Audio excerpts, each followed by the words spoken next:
మీ ఎలాంటి వ్యాపార ప్రకటనలకైనా వెంటనే మా ఛానల్ సంప్రదించండి. నమస్తే. ఈ రోజు మన స్టూడియోలో ప్రముఖ ఆధ్యాత్మికవేత్త వేదిక్ ఆస్ట్రాలజర్ అవినాష్ దాస్ గారు మనతో ఉన్నారు. గురుగారితో మాట్లాడేద్దాం. నమస్కారం గురుగారు. నమస్కారం. ఓం నమః శివాయ. గురుగారు, సెప్టెంబర్ మాసం విశేషంగా తులారాశి వాళ్ళకి ఏ విధంగా ఉండబోతుంది? గ్రహణం తాలూకు ఇంపాక్ట్ కలిసి వస్తుందంటారా లేదా మైనస్ అంటారా? ఓవరాల్ గా ఎలాంటి పరిస్థితులు ఎదురవుతాయి, ఎలాంటి జాగ్రత్తలు తీసుకోవాలి ఈ నెల వీళ్ళు? తులారాశి కాబట్టి తులారాశి డైరెక్ట్ అంటే ఏడో ఇల్లు. అంటే ఏడో ఇల్లు అంటే కరెక్ట్ మనకు ఆపోజిట్, మన రిఫ్లెక్షన్, మన భార్య, మన జీవితం, మన లైఫ్. మంచి పాయింట్ అడిగారు మీరు. అమావాస్యతో ఏం కింద పడిపోతారా, పైకి లేస్తారా? మంచి పాయింట్. యాక్చువల్గా ఒక విషయం చెప్తాను అసలు స్టార్ట్ చేసే ముందు. నేను బేసికల్గా హోమాలు, పూజలు, యాగాలు సపోర్ట్ చేయను. మీ కష్టం మీద, మీ మానవత్వం మీద ఆధారపడండి అంట.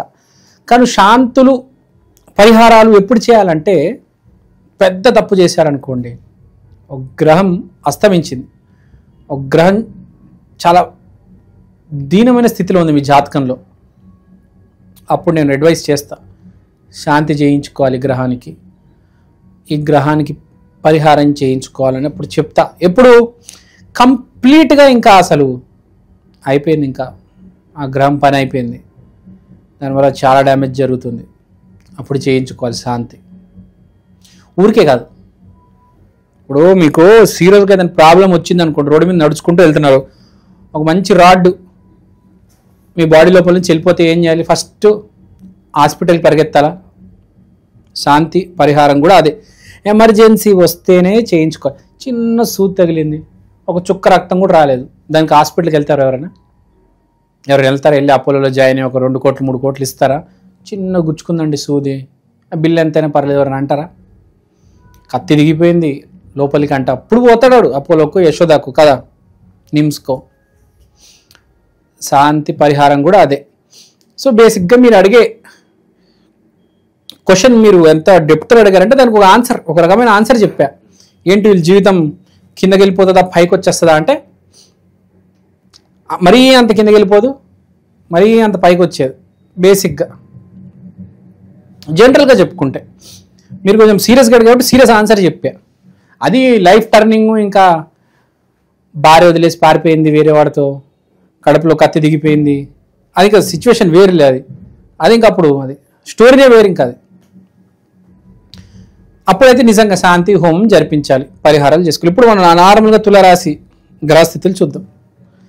శుక్రుడు 11వ ఇంట్లో, 12వ ఇంట్లో సూర్యుడు, లగ్నంలో కుజుడు, 10వ ఇంట్లో గురువు. ఫస్ట్ ఆఫ్ ఆల్ ఒక గైడెన్స్ అనేది దొరుకుతుంది 10వ ఇంట్లో గురువు. కెరియర్ పట్ల గైడెన్స్. మీరు జిమ్లో జాయిన్ అయితే గైడెన్స్. చాలామంది జిమ్లో జాయిన్ అవుతారు, ఏం తెలియక నెల అయ్యేసరికి లేకపోతే 10-20 రోజులు మానేస్తారు తెలుసా? జిమ్ జాయిన్ అయ్యే వాళ్ళు 10-15 రోజులకు మానేస్తారు. ఎందుకంటే సరైన మనిషి దొరకడు. నాకు దొరికాడు అనుకోండి, ఫర్ ఎగ్జాంపుల్, సరైన మనిషి జిమ్లో 6 ప్యాక్ తీసి కండలు వీరుడిని అయిపోయి అసలు 6 నెలలు అయిపోతా. అదే నాకు గురువు దొరకలేదు అనుకోండి, మామూలుగా 20 రోజులు అలా వెళ్ళి ఎవరైనా అంతే కదా, జిమ్ జాయిన్ అయ్యి ఫస్ట్ మానేస్తారు ఎవరైనా. మనము రీసెర్చ్ జరిగింది, 88% అంటే జిమ్ మెంబర్షిప్ తీసుకున్న వాళ్ళందరూ మానేస్తారంట ఫస్ట్ మంత్లోనే. ఇయర్లీ మెంబర్షిప్ తీసుకుంటారు, మళ్ళీ మానేస్తారు. ఎందుకంటే సరైన మనిషి చెప్పేవాడు లేడు. ఏం తినాలి, ఏం వేసుకోవాలి, ఎలా ఎక్సర్సైజ్ చేయాలి చెప్పేవాడు లేడు. వీడు అలా వెళ్తాడు, 4 దిక్కులు 4 గోడలు చూస్తాడు, అంతే, రివర్స్. మళ్ళీ బోర్డు జిమ్కి అమ్మ ఈ నొప్పి ఆ నొప్పి అంటాడు. ఆ నొప్పులు రాకూడదు అంటే ఏం చేయాలి, ఏం చేస్తే ఎక్కువ చేయొచ్చు, అదే ఉంటుంది ఫార్ములా సిస్టమ్. సో ఇప్పుడు ఇది చెప్పేది ఏంటంటే మీకు గైడెన్స్ ఉంది, 10వ ఇంట్లో గురువు ఉన్నారు కాబట్టి మీ కెరియర్లో గైడెన్స్ ఉంది, మంచి గైడెన్స్ దొరుకుతుంది. మీ టీం లీడర్ కావచ్చు, మీ జీవితంలో ఒక మనిషి కావచ్చు, ఎవరైనా సరే మీకు హెల్ప్ చేయబోతున్నారు మీ కెరియర్లో. కంపల్సరీ ఒక మంచి అడ్వైస్ ఇస్తారు. మహాభారతంలో అర్జున్కి కూడా కృష్ణుడు అడ్వైస్ ఇచ్చాడు కాబట్టి అర్జునుడు మొత్తం కౌరవులు వేసాడు. కృష్ణుడు అడ్వైస్ లేకపోతే చాలా కష్టమయ్యేది అర్జున్కి. విరాట్ కోహ్లీకి కూడా ఒక అతను కోచింగ్ ఇచ్చారు. గురువు అనేవాడు మోస్ట్ ఇంపార్టెంట్. గురువు లేకపోతే జీవనం లేదు, జీవితం లేడు, మనిషి లేడు. కానీ ఈ నెల మీకు తులారాశి వాళ్ళకి ఒక గురువు ఉన్నాడు. దానివల్ల మీకు జరిగే అడ్వాంటేజ్ ఏంటంటే లగ్నంలో కుజుడు అంటే జీవితం మారుతుంది. ఫస్ట్ లోపల హ్యూమిలిటీ వస్తుంది. హ్యూమిలిటీ అంటే మానవత్వం. ఇప్పుడులాగా రాక్షసుడుగా నువ్వు రోడ్డు మీద తిరిగి ఈవ్టీజింగ్లు చేస్తూ అమ్మాయిని కింద మీద చూస్తూ రాక్షసుడుగా ప్రవర్తిస్తున్నావు, మందు తాగేసి 10 మందిని కొట్టడం, ఇవన్నీ పోతాయి. అంటే చెడు గుణగణాలు ఉంటాయి కదా, అవన్నీ పోతాయి. కుళ్ళు, కుతంత్రాలు, మందు, అమ్మాయిలు, ఆ బ్యాడ్ ఇన్ఫ్లుయెన్స్ అంతా వెళ్ళి గుడ్ ఇన్ఫ్లుయెన్స్ అనేది స్టార్ట్ అవుతుంది. గురువు రావడం వల్ల పని నేర్పించడం కాదు, ఎలా బ్రతకాలో కూడా నేర్పించేది గురువు. ఏం తినాలి, ఏం తాగాలి, ఎవరికి ఎంత మర్యాద ఇవ్వాలి, ఎవరికి ఎంత రెస్పెక్ట్ ఇవ్వాలి, ఏ అమ్మాయిని అమ్మలాగా చూడాలి. దుర్గాదేవి స్వరూపం కదా అమ్మాయి అంటే. సో అమ్మాయిని ఎన్ని రకాలుగా రెస్పెక్ట్ ఇవ్వచ్చు. నాన్నగారికి రెస్పెక్ట్ ఇవ్వాలి, తాత అమ్మమ్మ వాళ్ళకి రెస్పెక్ట్ ఇవ్వాలి. మన తాత కాదు, ప్రతి తాతకి రెస్పెక్ట్ ఇవ్వాలి. వాడెవడో తాత ఉన్నాడు కొబ్బరికాయలు అమ్ముతాడు రోడ్డు మీద, వాడికి ఇచ్చేది ఏంది అని కాదు. అతను ఒక మనిషి, అతనికి ఒక వయస్సు ఉంది, అతను కూడా కష్టం చేస్తున్నాడు, సంపాదిస్తున్నాడు, ఫ్యామిలీని పోషిస్తున్నాడు. ఆ రెస్పెక్ట్, ఆ గౌరవం, ఎవరైతే అందరికీ రెస్పెక్ట్ ఇవ్వగలుగుతారో ఆ మనిషిగా నువ్వు తయారవుతావు. ఇప్పుడు దాకా రాక్షసుడిగా ఉన్నాడు నువ్వు, ఒకవేళ ఉన్నావైతే నీకు మనిషి వచ్చి నేను దారిలో పెడతాడు. మెల్లిమెల్లిగా అర్థం చేసుకుంటావు. ఒకటేసారి మారాడు మనిషి, రాక్షసుడు అయితే మారాడు. మెల్లిమెల్లిగా స్లోగా మారడం అనేది జరుగుతుంది. గురువు అనేది జీవితంలో రాబోతాడు, నీ జీవితం మొత్తం మారుస్తాడు.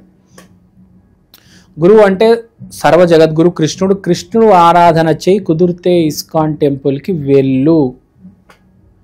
ఇస్కాన్ టెంపుల్కి వెళ్తే చాలా మంది మన జీవితంలో మన జాతకంలో గురుగ్రహం బాగుంటే చాలు. గురువు అంటే కృష్ణుడు, కృష్ణుడు అంటే ఇస్కాన్ టెంపుల్. ఇస్కాన్ టెంపుల్ వెళ్తే ఆటోమేటిక్ గురుగ్రహం బాగుంటుంది.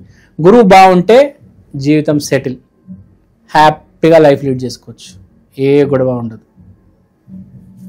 గురువు నీకు డబ్బులు ఉన్నాయా డబ్బులు లేవా అని చూడడు. ఎంతో కొంత డబ్బులు ఇస్తాడు, దాంతో హ్యాపీగా అలా తీసుకెళ్ళిపోతాడు.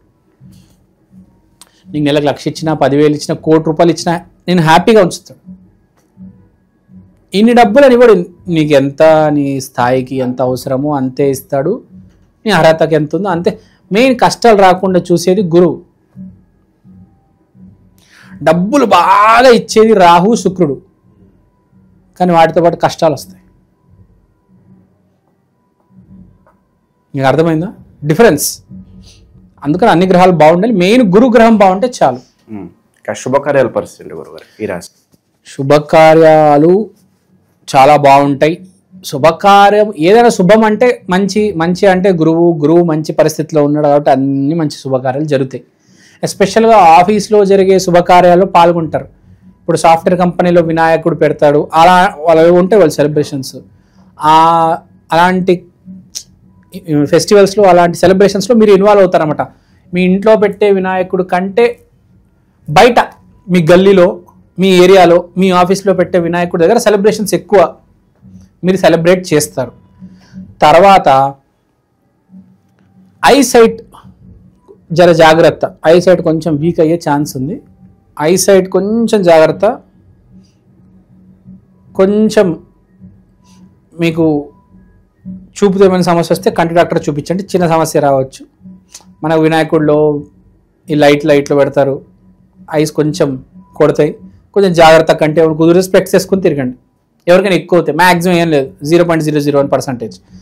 తర్వాత మీకు జరిగేది ఏంటంటే మీకు అమావాస్య డైరెక్ట్ 12వ ఇంట్లో వస్తుంది, which is very very dangerous. So మీరు అమావాస్య అంటే డైరెక్ట్ కాళీ, పౌర్ణమి అంటే దుర్గా, అమావాస్య అంటే కాళీ. కాబట్టి మీరు అర్జెంటుగా తులారాశిలో ఉన్న వాళ్ళు ఫలక్నామా శ్మశాన కాళీ దేవాలయానికి వెళ్ళి అమ్మవారి ఆశీర్వాదం తీసుకోవాలి. అమావాస్య ఈ నెల సెప్టెంబర్ ఏ రోజున వస్తుందో చూసుకొని ఆ రోజు ఆ కాళీమాత గుడికి వెళ్ళి ఆశీర్వాదం తీసుకోండి. మీకు ఏదైతే చెడు రాబోతుందో అది ఆగిపోతుంది. Don't forget, please go. మీ ఇంటి దగ్గర లేకపోతే మీ ఇంటి దగ్గర ఉన్న కాళీమాత గుడికి వెళ్ళండి. 12 వచ్చింది అమావాస్య, కొంచెం డేంజర్, జాగ్రత్త తమ్ముడు. అందరికీ లేదు, కొంతమందికి ఏవో నేను చెప్పాను కదా, కొన్ని గ్రహాలు అస్తమించి తెలియదు ఎప్పుడు ఏది కొడుతుందో. వాడు ఏదో అమ్మాయిని మోసం చేస్తాడు, అది తిప్పి అమావాస్యకు కొడుతుంది కదా. ఇప్పుడు అమ్మాయికి నువ్వు మంచి చేస్తుంటే దుర్గాదేవి వచ్చి ఆశీర్వదిస్తుంది. అదే నువ్వు అమ్మాయిని మోసం చేస్తావు అనుకో, కాళీ రూపంలో వచ్చి ఆ అమ్మాయి నిన్ను బ్యాడ్ టైం ఫేస్ చేయాల్సి వస్తుంది. అలానే కాళీ మంచి కూడా చేస్తుంది, దుర్గా చెడు చేస్తుంది.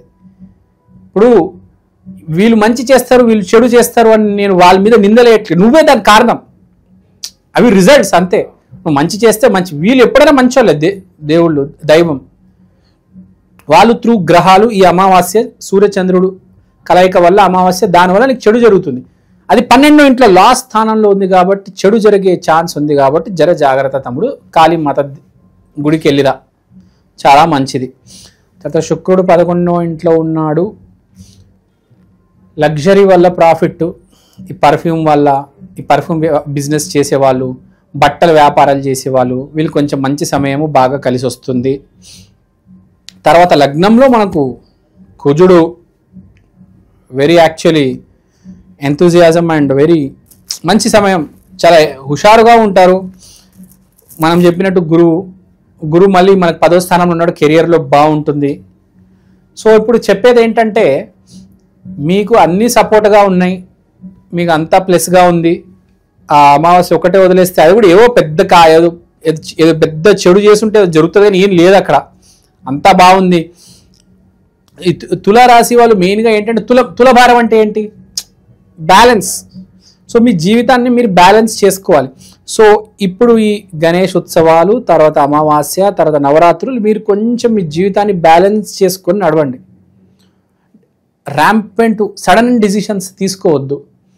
కొంతమంది సడన్గా డిసిషన్స్ తీసుకుంటారు చూడండి, అలాంటి పిచ్చి పిచ్చి నిర్ణయాలు తీసుకోవద్దు. స్పెషల్గా అమ్మాయిలు ఎవరో అబ్బాయిలు చెప్పారని చెప్పేసి పారిపోయి వచ్చి రైల్వే స్టేషన్లో కూర్చుంటారు, వాడు మాత్రం రాడు. అలాంటి నిర్ణయాలు తీసుకోవద్దు. మీ అమ్మ నాన్న గుర్తుపెట్టుకొని దయచేసి మీ ఇంట్లో మీరు ఉండండి. పెద్ద పెద్ద స్కెచ్లు, రిస్కులు వేయొద్దు, కూల్గా ఉండండి, చాలా ఇంపార్టెంట్. లేడీస్ జర జాగ్రత్త, ఎవరు ఎన్ని మాటలు చెప్పినా జర నేల మీద ఉండండి, గాల్లో ఎగురొద్దు. వాడెవడో వస్తాడు నువ్వు అందంగా ఉన్నావు అని చెప్తాడు, అంతే గాల్లో ఎగురుద్ది. సుష్మిత సేన, ఐశ్వర్యరాయ్ అనుకుంటుందామని. జీవితం గురించి కొంచెం ఆలోచించి, ఇప్పుడు సమయం అట్లా ఉంది అందుకని చెప్తున్నా. సమయం బ్యాడ్ ఉన్నప్పుడు మనిషి ఏం చేస్తాడో వాడికే తెలియదు, పిచ్చి పిచ్చి పనులు చేస్తూ ఉంటాడు. హోల్డ్లో తీసుకోవాలి మన జీవితాన్ని. తర్వాత ఎవరైనా అమెరికాకి వెళ్ళాలంటే మోసాలు జరిగే అవకాశం ఉంది. వీసాలు అవన్నీ జర జాగ్రత్త, ఏజెంట్లు కొంచెం మోసం చేస్తారు, కొంచెం జాగ్రత్తగా ఉండాలి. తస్మాత్ జాగ్రత్త. ఫారెన్కి వెళ్ళే వాళ్ళు వీసాలు రిజెక్ట్ అవ్వడము, పాస్పోర్ట్లు పోవడము, లేనిపోని రానిపోని ఇబ్బందులన్నీ వస్తాయి. కొంచెం జాగ్రత్తగా ఉండండి ఫారెన్కి వెళ్ళే వాళ్ళు. తర్వాత నాన్నతో గొడవ, బ్రదర్తో చాలా బాగుంటుంది, బ్రదర్ వల్ల ప్లస్ అవుతుంది బిజినెస్లో. శుక్రుడు మీ గర్ల్ ఫ్రెండ్ వల్ల మీకు డబ్బులు వస్తాయి, ఆమె మీకు గిఫ్ట్ ఇస్తుంది, ఏ ఫోనో బైకో ఏదో గిఫ్ట్ ఇస్తుంది. సో అన్నీ బాగున్నాయి, కెరియర్ బాగుంది, గర్ల్ ఫ్రెండ్ బాగుంది, భార్య సక్రమ రీతిలో మీకు హెల్ప్ చేస్తుంది, అంతా బాగుంది. కొంచెం ఒకటే చిన్న రెమెడీ చేసుకోండి. అంటే ఎందుకంటే మనకి ఎక్కడో ఏదో జరిగిపోతుందని ఏదో లోతుల్లో అర్థమవుతుంది కానీ తెలియట్లేదు అది ఏం జరుగుతుందో. కాబట్టి చిన్న రెమెడీ చేసుకోండి. తులారాశి వాళ్ళు చేసుకోవాల్సిన రెమెడీ ఏంటంటే శుక్రుడికి సంబంధించిన రెమెడీ, తెల్ల చీర నవరాత్రుల్లో 6వ రోజు, తెల్ల చీర నవరాత్రుల్లో 6వ రోజు అమ్మవారికి ఇవ్వండి. చాలు, ఆ రెమెడీ అద్భుతంగా పనిచేస్తుంది. దీని మించిన రెమెడీ లేదు. కంపల్సరీ తులారాశి వారు కక్కుర్తిపడి 200 చీర ఇవ్వద్దు, కొంచెం ఇన్వెస్ట్ చేసి 1000-2000 పెట్టి మంచి తెల్ల చీర, మంచి డిజైన్ ఉన్న చీర అమ్మవారికి ఇవ్వండి. మీకు కకృతి చూపించొద్దు. మళ్ళీ మీ గర్ల్ ఫ్రెండ్కో మీ భార్యకో మంచి చీర కొనిస్తారు కదా, ఆ బడ్జెట్ పెట్టి అమ్మ అనుకొని అమ్మవారికి మంచి చీర, మంచి డిజైన్ ఉన్నది, మంచి షాప్లో బ్రాండ్లు ఉంటాయి కదేవో, నాకు బ్రాండ్ల పేరు సరిగ్గా తెలీదు, మంచి బ్రాండెడ్ షాప్లో తీసుకొని అమ్మవారికి ఇవ్వండి. మీరు ఎంత క్వాలిటీ, ఎంత మంచి, ఎంత ప్రేమతో మీరు ఇవ్వగలుగుతారో మీకు రిటర్న్ కూడా అంత 100 రెట్లలో వస్తుంది. అది చిరిగిపోయిన చీర, మాసిపోయిన చీర, ఏవో పిచ్చి పిచ్చి మచ్చలు ఉన్న చీర, తెల్ల చీర అంటే ఇంట్లో ఉంటాయి, మచ్చలు పడిపోయి ఉంటాయి, ఎప్పుడో వాడని చీరలు, అవి ఇవ్వద్దు. షాప్లోకి వెళ్ళి కొత్త చీర కొనుక్కొని అమ్మవారికి ఇవ్వండి 6వ రోజు, గుర్తుపెట్టుకోండి, బాగా కలిసి వస్తుంది.